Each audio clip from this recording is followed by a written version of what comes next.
नमस्कार, आप देख रहे हैं लाइव सिटीज। मैं हूं आपके साथ सौरभ राज। जेडीयू के राज्यसभा सांसद और देश के बड़े उद्योगपतियों में से एक रहे महेंद्र प्रसाद सिंह उर्फ किंग महेंद्र का निधन हो गया। मेरे साथ सीनियर जर्नलिस्ट ज्ञानेश्वर हैं। इनसे उनके कुछ रोचक कहानी जानेंगे, कैसे जहानाबाद से निकल कर के देश दुनिया में उन्होंने काम किया, उनके पारिवारिक कुछ विवाद रहे उनके बारे में भी जानेंगे। सर, शुरुआत करते हैं जहानाबाद से कि किंग महेंद्र, आखिर किंग महेंद्र बने कैसे?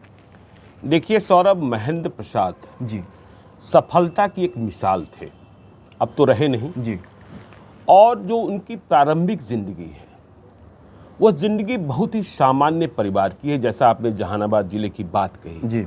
लेकिन आज किस मुकाम पर थे आप बस इसकी कल्पना कर सकते हैं कि दिल्ली के स्टेट बैंक ऑफ इंडिया के पार्लियामेंट ब्रांच की शाखा में उनके नाम से सेविंग्स अकाउंट में 1000 करोड़ रुपए से अधिक जमा है।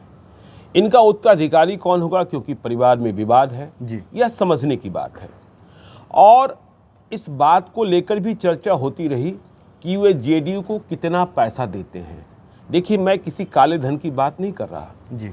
लेकिन जो चुनाव आयोग में दस्तावेज जमा करते हैं राजनीतिक पार्टियां, उनमें यह बात दिखाई पड़ी है कि किंग महेंद्र, पहले तो महेंद्र प्रसाद ही जी। और महेंद्र प्रसाद भी न कहें क्योंकि बिल्कुल ही सामान्य परिवार के थे, महेंद्र कहें जी।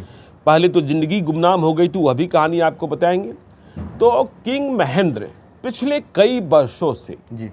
जेडीयू को हर महीने 1 करोड़ रुपए से 1 रुपया कम, मतलब 99,999 रुपया व्हाइट में प्रति माह जेडीयू को दे रहे थे उसके बैंक अकाउंट में।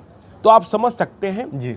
और संपत्ति इतनी बड़ी है, अंपायर इतना बड़ा है, उन्हें माना गया कि राज्यसभा के सबसे अमीर सांसद हैं। और जब फोर्ब्स ने दुनिया के बिलियनियर की सूची जारी की, मतलब दुनिया के सबसे बड़े दौलतमंद लोगों की, तब भी किंग महेंद्र का नाम उसमें शुमार होता था। तो आपने कहा किंग महेंद्र की प्रारंभिक जिंदगी। किंग महेंद्र के गांव के बारे में आपको पता है, जहानाबाद से आप भी आते हैं। तो देखिए, किंग महेंद्र का परिवार, मतलब महेंद्र प्रसाद का परिवार बहुत ही सामान्य था। और प्रारंभिक अवस्था में जब किंग महेंद्र बड़े हो रहे थे, महेंद्र प्रसाद बड़े हो रहे थे, तभी परिवार में ऐसे कई हादसे हुए जिसमें इनका गांव में रह पाना भी संभव नहीं रह गया था। और महेंद्र प्रसाद और उनके एक और भाई जो भी हैं, भोला शर्मा, दोनों के बारे में कहा जाता था कि ये राम लखन की जोड़ी हैं, ठीक है। और जो इतना बड़ा अंपायर बना उसमें इनका योगदान भी रहा। तो देखिए, किंग महेंद्र मतलब महेंद्र प्रसाद अपने युवावस्था में, इनकी शादी बहुत कम उम्र में हो गई थी, सतुला देवी, जिनसे 3 बच्चे हुए। और कौन बच्चा कभी लायक हो गया, कौन बच्चा कभी नालायक हो गया, किंग महेंद्र अपने तरीके से उसको परिभाषित करते रहे। विवाद देखा, अपने अंतिम समय तक रहा। एक बच्चे की मौत भी हो गई थी जो दूसरा सन था। तो किंग महेंद्र तो गांव से ही लापता हो गए थे शादी के बाद, और इतने साल लापता रहे कि लोग कहते थे कि अब महेंद्र प्रसाद जिंदा नहीं रहे होंगे, कोई उनका सुराग नहीं मिलता था। और परिवार में लोग कहते थे कि अब इनका श्राद्ध कर्म कर दो। लेकिन जैसा मैंने बताया कि इनकी काफ़ी कम उम्र में शादी हो गई थी। सतुला देवी जो इनकी पत्नी है, असली पत्नी है, उन्हें इस बात का भरोसा था कि नहीं, मेरे पति जो हैं जिंदा हैं और वे जिंदा ही लौटे। तो देखिए, एक पतिव्रता स्त्री का ईमान और पतिव्रता स्त्री का संकल्प कितना मजबूत होता है। तो महेंद्र प्रसाद जिंदा ही लौटे और फिर इनकी जिंदगी, जिसे कहते हैं फर्श से अर्श पर जाना, जमीन से आसमान पर जाना। मगध फार्मा पटना में एक उस फर्म से शुरुआत हुई जहां ये लोग नौकरी करते थे, ये और संपदा प्रसाद, जिनके बारे में आप जानते हैं, एल्केम। तो ये सारे लोग मुंबई गए, किसी तरीके से मुंबई पहुंचे, वहाँ कुछ मराठी मित्र मिले और फिर इन लोगों ने एक फर्म की शुरुआत करी, दवा के बिजनेस में आए। पहले ये लोग एजेंट थे मगध फार्मा में, मतलब बाहर से दवा लाते थे, और तो इन्होंने धंधे को समझ लिया था।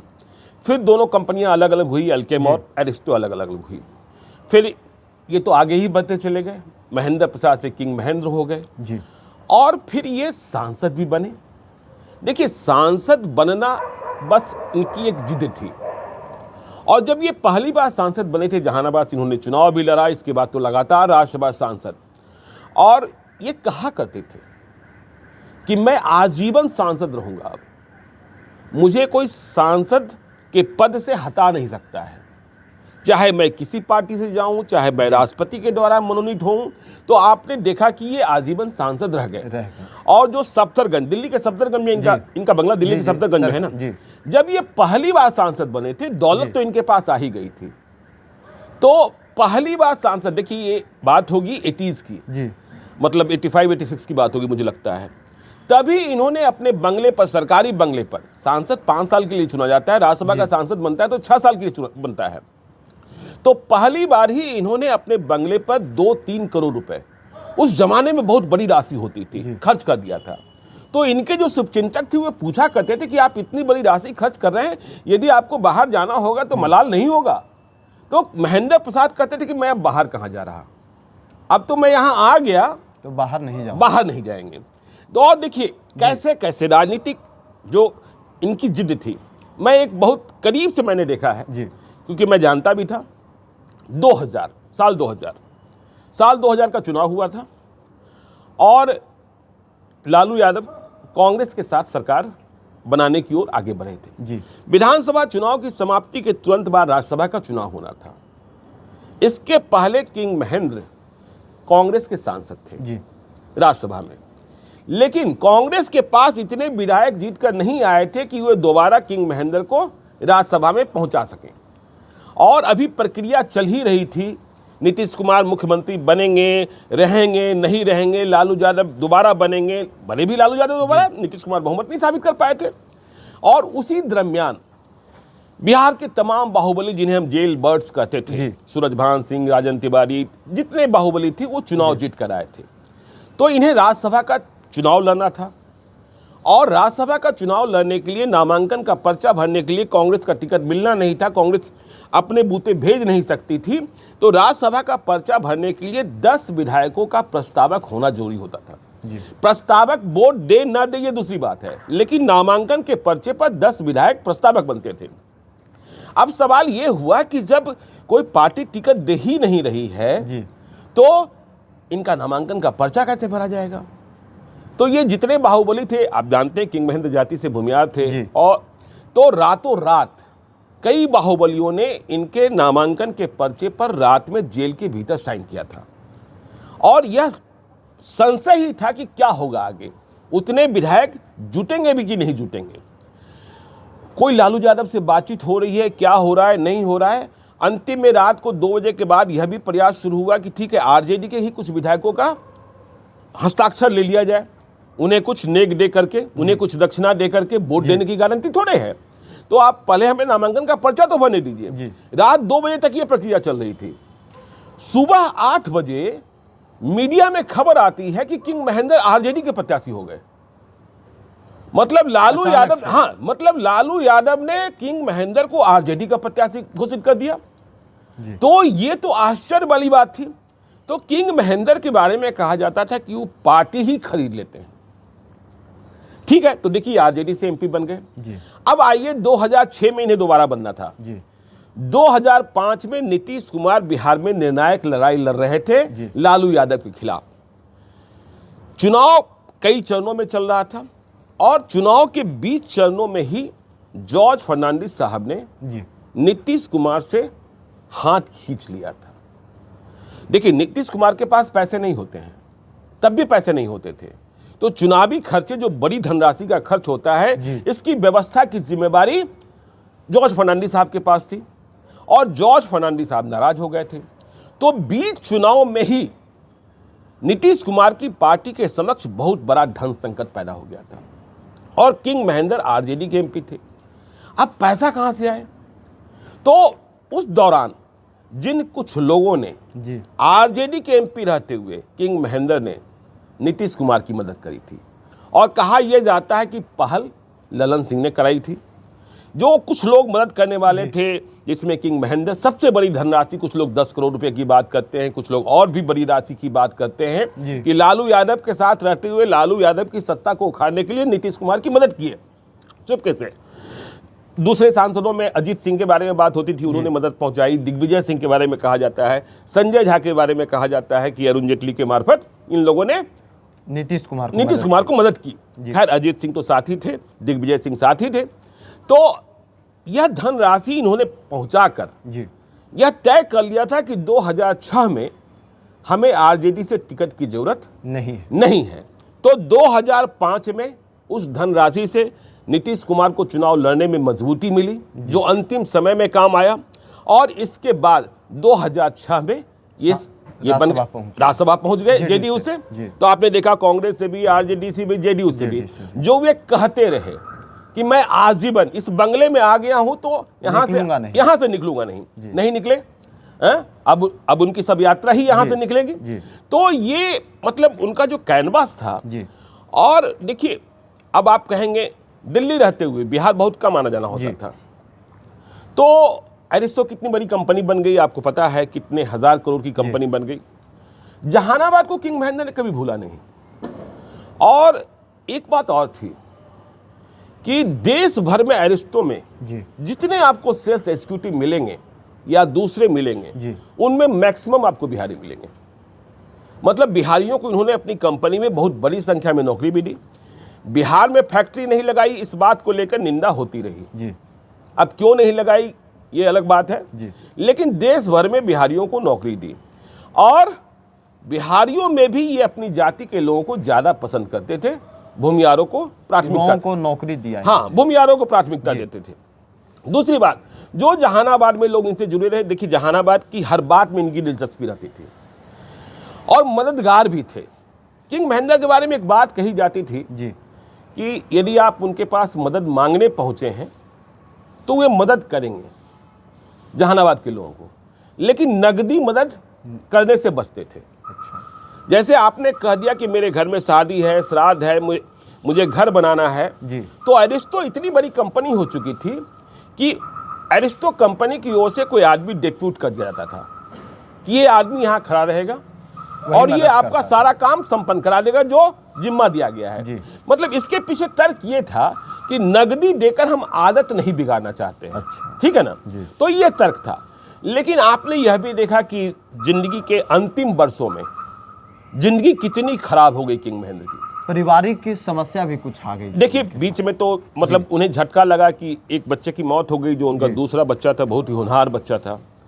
और फिर आपने देखा कि छोटे बेटे को लेकर, रंजीत शर्मा को लेकर विवाद, जिसे उन्होंने घर निकाला किया। और देखिए, विवाद हुआ ये कि ये जो पहली पत्नी, दूसरी पत्नी, जैसा मैंने बताया कि पहली पत्नी सतुला देवी बहुत कम उम्र में, जब किंग महेंद्र कुछ नहीं थे, बिल्कुल कुछ नहीं थे, किंग महेंद्र ने बहुत साल, पटना जिले में बैकटपुर है, शायद वहाँ उनका ममहर है, वहाँ भी वे रहे थे जब गरीबी के दिनों में। और पटना जिले में ही बख्तियारपुर के आसपास सतुला देवी का मायका है। ठीक है? तो सतुला देवी तो पढ़ी लिखी महिला थी नहीं, बिल्कुल गांव की महिला थी। तो जब किंग महेंद्र बड़े बने, किंग महेंद्र को लगा कि नहीं, मुझे अच्छी अंग्रेजी भी आनी चाहिए, मुझे अच्छे तरीके से पेश भी आना चाहिए। तो जिस दूसरी पत्नी को लेकर विवाद है, उमा देवी, जो पंजाबन कही जाती हैं, उनके बारे में ये कहा जाता है कि यह उनको अंग्रेजी सिखाने आई थी। अच्छा, ठीक है ना? दिल्ली में है, और तो अंग्रेजी सिखाने आई थी, लेकिन अंग्रेजी सिखाते सिखाते वह उनकी जिंदगी में घुस गई।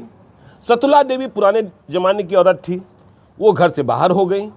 और उमा देवी, यदि आप देखिए, अभी जो हाईकोर्ट में विवाद चला, दिल्ली हाईकोर्ट में, जो चुनावी शपथनामा पहले था या जहां पहले घोषित किया गया था, संपत्ति थी, सतुला देवी को ही किंग महेंद्र अपनी पत्नी माना करते थे। लेकिन आखिरी जो चुनाव हुआ, उसमें उन्होंने स्पाउस में क्या नाम लिख दिया? उमा देवी का।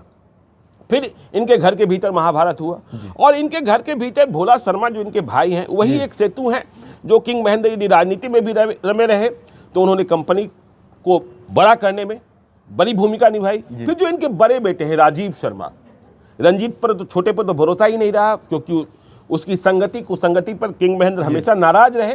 तो राजीव शर्मा के लिए उन्होंने एक मैप्रा कंपनी खड़ी की। तो राजीव शर्मा से भी बीच में विवाद हो गया था।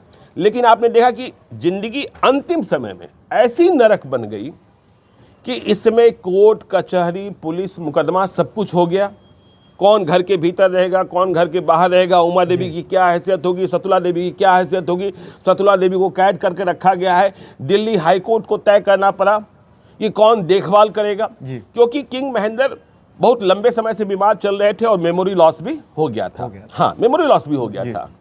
तो कौन देखभाल करेगा, कौन देखभाल नहीं करेगा, इसके लिए भाई डीसीपी की तैनाती की गई। इसके बाद एम्स के डॉक्टरों की तैनाती की गई कि आपको महीने में मॉनिटर करना है, और यदि देखभाल को लेकर या संपत्ति को लेकर दोनों, हेल्थ एंड वेल्थ मैनेजमेंट दोनों को लेकर कोई विवाद होगा तो फिर इसमें कौन वकील जो होंगे, जिन्हें बनाया गया कि एक बीच के ये मध्यस्थ होंगे, उनका फैसला निर्णायक होगा। तो अंतिम समय में जिंदगी नरक हो गई थी। लेकिन अब एक बड़ा सवाल ये पैदा होगा कि इनकी जो संपत्ति है, बेहिसाब संपत्ति, बेशुमार संपत्ति, कंपनी इतनी बड़ी है, विवाद चल रहा है जी। कल भी हमने सुना कि रात में अपोलो हॉस्पिटल में कुछ हुआ है जहां इनका निधन हुआ है। अब उसका उत्तराधिकारी कौन होगा और कैसे होगा, ठीक है ना। भोला शर्मा है, राजीव शर्मा है, शकुंतला देवी भी हैं, हाईकोर्ट ने मान्यता दे दी है। तो अब वो कंपनी आगे कैसे चलेगी, ये देखना होगा। और आपस में, क्योंकि बार बार ये खबरें आती रही कि घर में इस तरीके का झंझट, घर में इस तरीके का उपद्रव, और इन सब चीज़ों ने भी किंग महेंद्र को तनाव दिया। किंग महेंद्र देखिए अपनी ज़िंदगी में बहुत, यदि उन्होंने लंबी ज़िंदगी पाई, मेमोरी लॉस हुआ, तो अपनी ज़िंदगी में बहुत व्यवस्थित रहते थे। सुबह में बीपी चेक होना, सुबह में शुगर चेक होना, चूंकि दवा कंपनी के मालिक थे, उनके पास कोई कमी तो थी नहीं, बेशुमार दौलत था। जब वो दूसरों पर लुटाते थे, मैंने आपको शुरू में ही कहा कि जब 99,99,999 रुपया, 1 करोड़ से 1 रुपया कम जेडीयू को हर महीने, हाँ मतलब 6 साल के कार्यकाल में वो 72 करोड़ रुपया करीब करीब जेडीयू को दे दिया करते थे पक्के में। तो किंग महेंद्र की पहचान थी कि वो तो पार्टी खरीद लेते हैं। तो किंग महेंद्र का जाना, किंग महेंद्र ने बिहार के लिए क्या किया, बिहार के लिए क्या नहीं किया, यह एक विवाद का विषय है। लेकिन किंग महेंद्र बिहार की एक हस्ती थे और जिनका नाम दुनिया के सबसे अधिक दौलतमंद लोगों की सूची में फोर्स में आया, ये तो बात है। और एक बात और कही जानी चाहिए कि किंग महेंद्र ने कभी अपने सांसद फंड से कोई गलत काम नहीं किया, पैसा भले बच गया हो, गलत में इन्वेस्ट नहीं उन्होंने किया, गलत में इन्वेस्ट नहीं किया या गलत कुछ करने नहीं दिया। और अब देखना होगा कि राजनीतिक उत्तराधिकारी कौन होता है, और आर्थिक अभी भी उनका 2 साल टर्म बचा हुआ था। हाँ, राजनीतिक उत्तराधिकारी और आर्थिक उत्तराधिकारी, ठीक है ना। जेडीयू को एक लॉस है कि उसके एक जो बहुत बड़े फाइनेंसर थे, मतलब भरोसा रहता था कि यदि कुछ भी जरूरत होगी तो किंग महेंद्र हैं। किंग महेंद्र के लिए 5 करोड़ 10 करोड़ 20 करोड़ रुपए का कोई मतलब नहीं था। मैंने कहा ना कि पार्लियामेंट स्ट्रीट एक शाखा है स्टेट बैंक का दिल्ली में, मैंने कोई 1-2 साल पहले देखा था, तो सिर्फ एक अकाउंट पे किंग महेंद्र के 1200 करोड़ रुपए जमा थे। और कहा जाता था कि किंग महेंद्र का जो रेकरिंग डिपॉजिट है या फिक्स डिपॉजिट है, वो यदि वो आगे चल के मैच्योर कर रहा है, मतलब लगातार करता ही था, तो वो रोज करीब करीब 1 करोड़ रुपए देता है, 1 करोड़ 2 करोड़ रुपए देता था। तो आप समझ सकते हैं इनका एम्पायर इतना बड़ा था। तो किंग महेंद्र की कहानियां हम और भी कई सुनाएंगे, क्योंकि मैंने बहुत करीब से देखा और जाना है। अब देखना यह हुआ कि कोर्ट आखिर संपत्ति का उत्तराधिकारी किसे बनाता है, किसके पास उनका संपत्ति जाता है। अभी तक यूट्यूब पे लाइव सिटीज़ को सब्सक्राइब नहीं किए तो सब्सक्राइब कर लीजिए, फेसबुक पे भी हमें फॉलो कीजिए और ट्विटर पे भी हमारे साथ जुड़ सकते हैं। धन्यवाद।